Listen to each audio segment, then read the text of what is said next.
The story behind the headlines.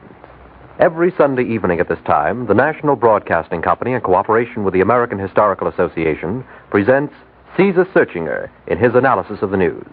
And now, Caesar Searchinger. Good evening, everybody. Returns of last Sunday's French elections, the first national elections to be held since 1936, are now complete. They indicate a revolutionary change in French political opinion and a radical change in the French political mechanism as well. Political opinion has shifted to the left by an even more massive landslide than it did in Britain. The change in political mechanism is just as important. It shows that the familiar kaleidoscope of numerous parties and party blocs has given way to something approaching the more stable party systems of Britain and the United States.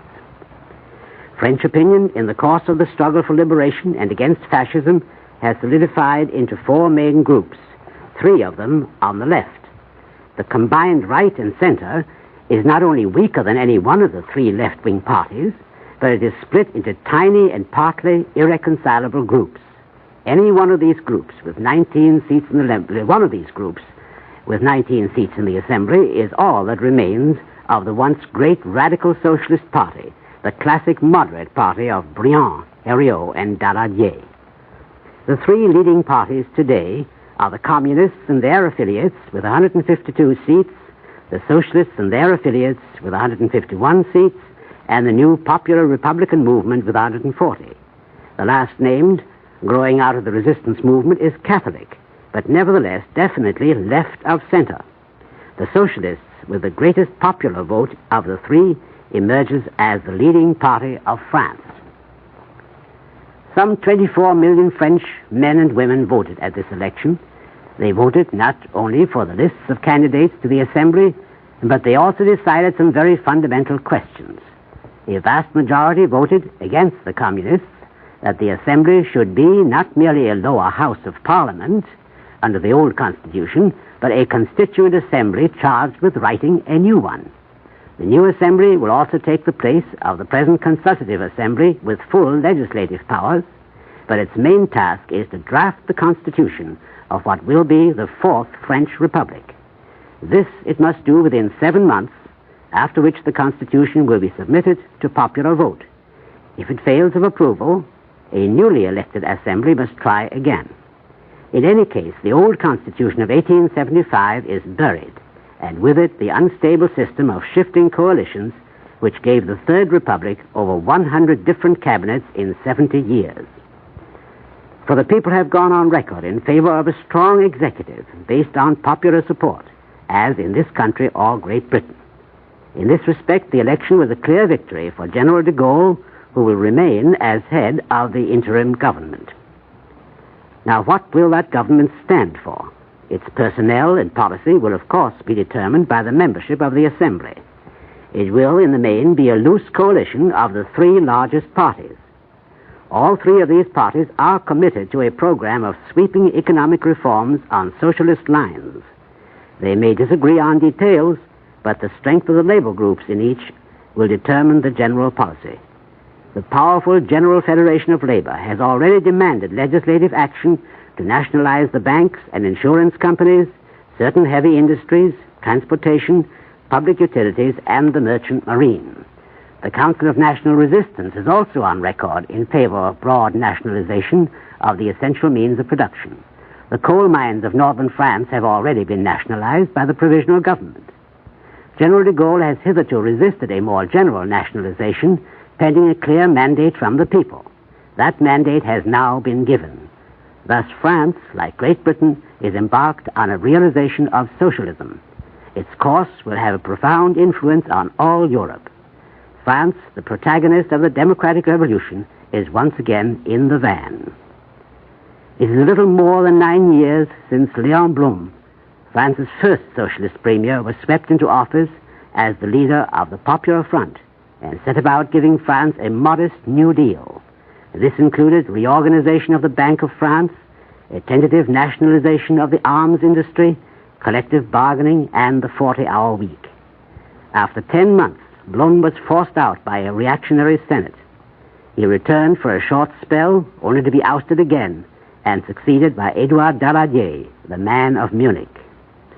It was the socialists' refusal to endorse the Munich appeasement that led Daladier and his party to torpedo the Popular Front. Blum personally was so hated by the so-called best people of France that they used to say they would prefer Hitler in Paris to another term of Blum. Well, they got what they asked for. Today, Blum, at 78, for years a prisoner of the Nazis, is triumphantly elected to the Assembly. Daladier, an unsuccessful candidate, has been bombarded with rotten fruit. On Tuesday, the first meeting of the Far Eastern Advisory Commission will meet in Washington. It will comprise 9 nations directly interested in the post-war control of Japan. Whether Russia will join the commission is still uncertain. Russia has been holding out, for a 4-power council with full joint control. We still hope to get her to accept a compromise, and the prospect, since Ambassador Harriman's visit to Stalin yesterday, is fair.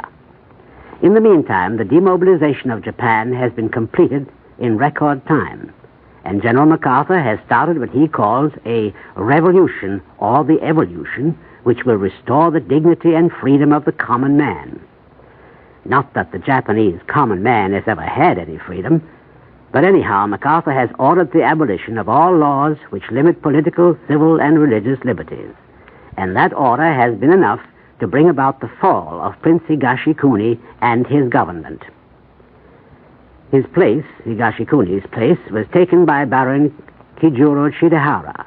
Baron Shidehara was Japanese ambassador in Washington after the First World War, and during the time of the famous Washington treaties establishing the balance of power in the Pacific. He has the reputation of being a liberal, largely because as foreign minister in 1930 to 31, he advocated a policy of expansion without actively going to war. He is now 74 and has been dragged out of his retirement to carry out the needed reforms which are to usher in the MacArthur Revolution in Japan. He was told that he must abolish the aforesaid laws which limit civil liberties and the repressive police system which exercises thought control. He was also ordered to establish woman suffrage, liberalize education, encourage labor unions, and break up the great industrial monopolies of the Zaibatsu. Baron Shidehara organized his government and went to work. The government lowered the voting age to 20 years and decreed woman suffrage. Within a week, the emperor approved an amnesty which is said to affect nearly 1 million people. Hundreds of thousands of them were apparently in jail for their political opinions or for so-called political offenses. Laws limiting the activities of Christian churches were abolished, too. All these things produced a series of headlines in our newspapers, but got only perfunctory mention in the Japanese press and radio. Most important, on orders from MacArthur, the cabinet also got busy revising the Constitution, which has not been changed in 57 years. It was modeled on the reactionary Prussian Constitution of Bismarck, Germany, in the first place, in 1889, and made the emperor the source of all power. But it seems that Shidehara's cabinet isn't the only body tinkering with the Constitution. Prince Fumimaro Konoye, who is close to the emperor, also has a large finger in the pie, following a talk with MacArthur. Now, Prince Konoye is another liberal, according to Japanese estimation.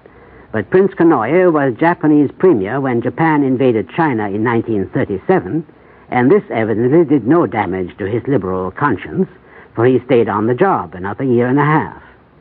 He also made the fifth-column deal with the Chinese puppet premier, Wang Jingwei. Prince Konoye came back as premier in July 1940, was forced out but came back again in July 1941, making way for General Tojo only 6 weeks before Pearl Harbor. Like Shidehara, he resigned just in time to save his reputation as a liberal. It remains to be seen how liberal a constitution these men can produce. In any case, the mere promulgation of a new constitution does not make a country democratic. What we are trying to do in Japan, apparently, is to produce democracy by command. But the Japanese people have never had a chance to learn what democracy is. They've been brought up for generations in certain political religious beliefs, of which emperor worship is the main idea. They have hardly outgrown feudalism, abolished by decree just 75 years ago.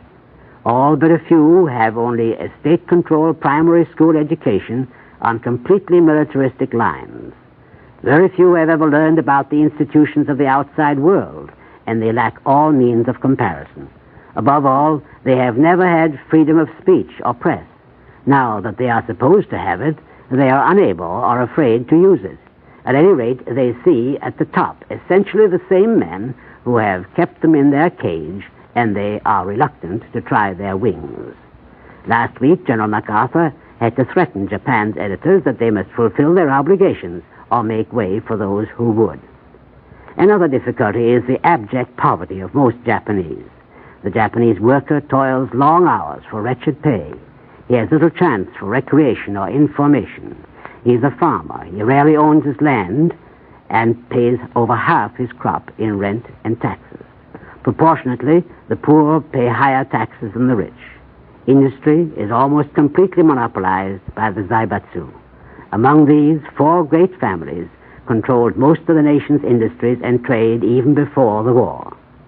The docility of the masses has made it easy for our army to secure obedience and apparent acceptance of our commands, but we do not know how far they are approved or even understood. We have heard about the first stirrings of a spirit of revolt in Japan. 15 students of a Tokyo high school asked for the removal of the principal because the militaristic curriculum was not changed. 3 weeks ago, there was a demonstration by a few hundred leftists who shouted, "Down with the emperor," or words to that effect. More recently, there was a hunger march in which the marchers demanded not only food, but death to the militarists. But the attacks on the militarists seem to be encouraged by other powerful groups, anxious to deflect the lightning from themselves. Militarists make up the major part of our list of war criminals, of whom some 600 have been rounded up so far. But what is to happen to the zaibatsu, the industrial and financial feudalists? Mr. Yoshida, the foreign minister, gave an interview recently in which he praised the zaibatsu as having brought prosperity to Japan in pre-war days. Whether the breakup of these houses will redound to the benefit of the people, I don't know, he said. I'm inclined to be doubtful, especially since I do not know how the Americans propose to accomplish their dissolution. End of quotes. What seems to be happening is an attempt of the tycoons to get out from under through a reshuffling process which will not hurt their private purse. An NBC correspondent reported a few days ago that the cabinet had voted to reimburse some of the biggest corporations for bomb damage and cancellation of war contracts. This is to strengthen Japanese industry, no doubt for the benefit of the people. Here, in dealing with Japan's incredibly top-heavy economy, is where we face a really difficult problem. But without solving it, the chances of genuine democracy are slim. At best, it will be a very long job, and it calls for more than the low-powered and short occupation that some people have favored. Our occupation, by the way, will shortly be shared by British and Empire troops, and possibly later on by the Russians, if they should, after all, accept our invitation to join the Far Eastern Advisory Council. Good night. The National Broadcasting Company and its affiliated independent stations, in cooperation with the American Historical Association, have presented Caesar Searchinger. Mr. Searchinger's analysis of current events is brought to you as a public service. This is the National Broadcasting Company.